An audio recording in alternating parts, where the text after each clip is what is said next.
Protesters are gathering outside a Chicago detention center where hundreds of migrants are being held. 4 officers were injured and 21 people were arrested after a fight broke out. Authorities say several people have already been detained after violent clashes with police.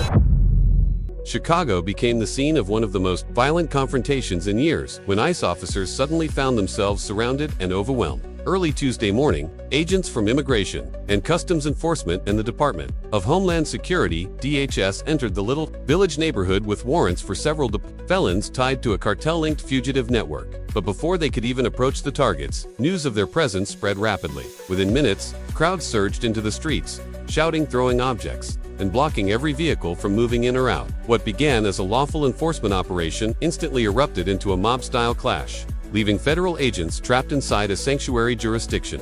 Videos posted on social media captured the chaos, the sound of gunfire echoing across the streets, and the moment a black Jeep rammed an ICE vehicle and then crashed while trying to escape. Federal officials have called this incident the most violent resistance to immigration enforcement they've seen in decades. According to initial DHS reports, the operation focused on 5 high-risk fugitives, Mexican nationals, previously deported for serious narcotics and weapons crimes. Intelligence indicated the suspects had illegally re-entered the U.S. using false identities and were relying on Chicago's sanctuary policies to remain hidden. The group was connected to a Sinaloa cartel distribution chain responsible for funneling fentanyl and heroin throughout the Midwest via local street-level dealers. But when ICE units arrived at 26th Street and Kedzie Avenue, they did not find fugitives waiting. Militant resistance did. Protesters, some equipped with handheld radios, immediately formed roadblocks and surrounded the agents. DHS later confirmed that many of the agitators belonged to an activist group known as La Defensa del Pueblo, an organization repeatedly linked to interference in previous immigration operations.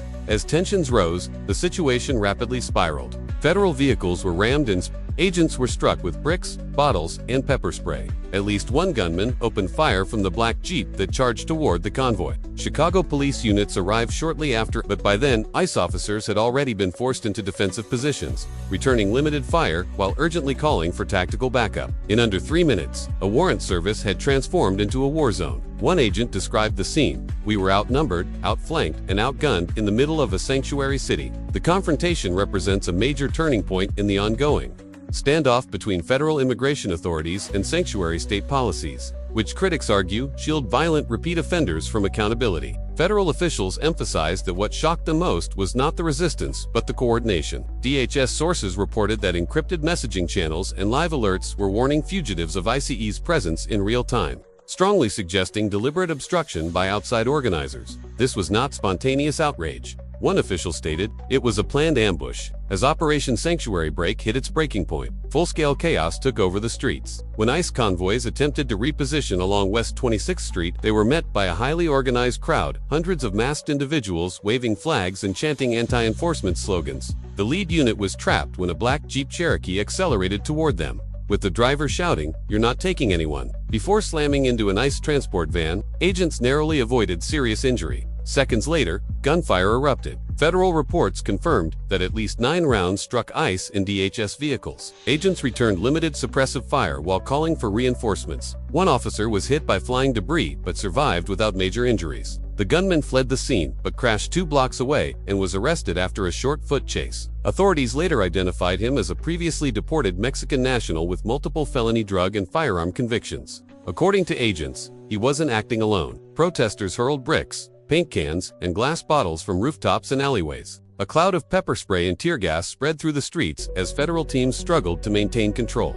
Footage from the scene captured civilians forming human chains to protect fleeing fugitives, allowing several to hide in nearby apartments. Agents later discovered makeshift barricades, garbage bins, construction barriers, and debris intentionally placed to slow down federal reinforcements. "This wasn't a protest," said one ICE tactical commander. "It was a battlefield." By midday, DHS confirmed 12 arrests, including the suspected shooter, multiple obstruction suspects, and 2 individuals who assaulted federal agents. Additionally, 5 fugitives from the original target list were successfully detained, each with prior deportation orders and long-standing narcotics warrants. Several had been living under fraudulent identities and had benefited from local sanctuary policies that blocked earlier cooperation with federal detainers. But the chaos didn't end on the streets, it escalated into the courtroom. Just hours after the operation concluded, a federal judge in Illinois ordered ICE to release 13 detainees under a 2022 consent decree limiting warrantless immigration arrests in sanctuary jurisdictions. The ruling sparked fury within DHS ranks. "We risk our lives making these arrests," one federal official said, "and the court send them right back out."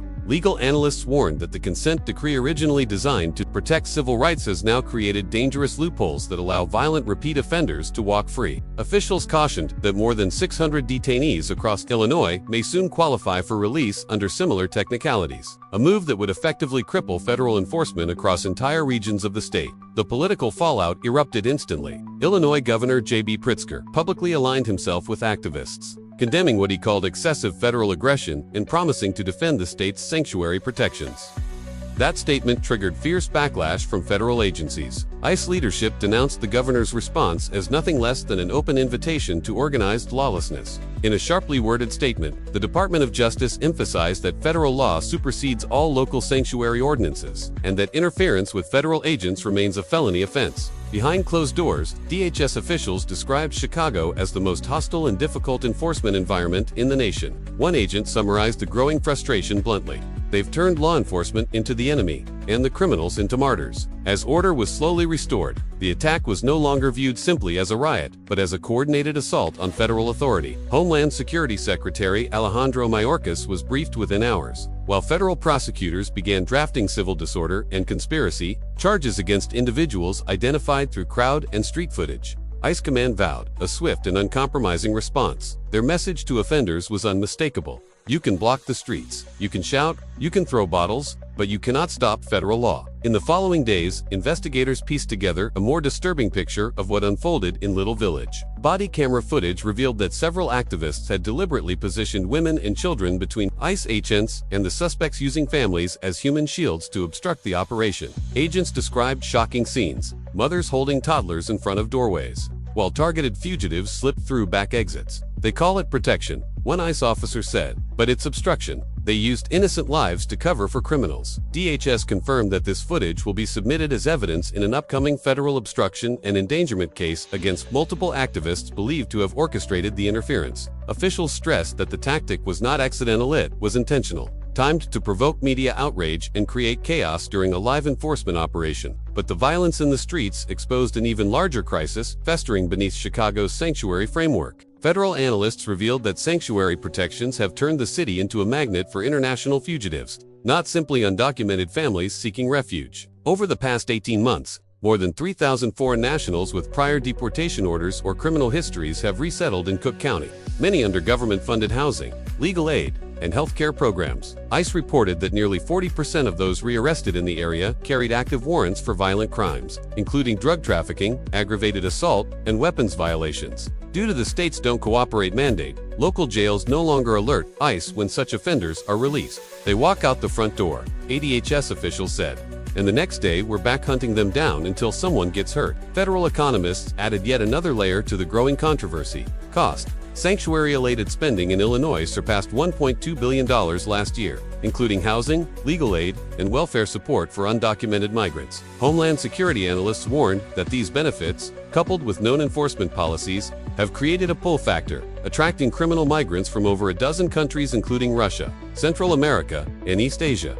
For cartel networks, Chicago has evolved into a major logistics hub, a U.S. city where fugitive traffickers can blend in under the cover of local policies. "Cartels don't need tunnels here," one D official said. "They use policy as their shield." Inside, DHS officials now regard Operation Sanctuary Break as a defining moment in the federal battle over sanctuary jurisdictions. The agency has authorized the creation of new tactical field teams, trained specifically to enter sanctuary cities under direct federal authority. These units will report to Washington's Office of Homeland Operations, bypassing state and local cooperation entirely. "If a city won't protect its people," one ICE commander said, "then we will." Meanwhile, federal prosecutors in Illinois have begun preparing civil disorder, conspiracy, and racketeering charges against individuals who coordinated the mob's actions during the confrontation. Drone and surveillance footage shows multiple protest organizers issuing real-time commands via encrypted radios, evidence that prosecutors say warrants conspiracy enhancements. The message from Washington arrived quickly and without ambiguity. In a rare joint statement, the FBI,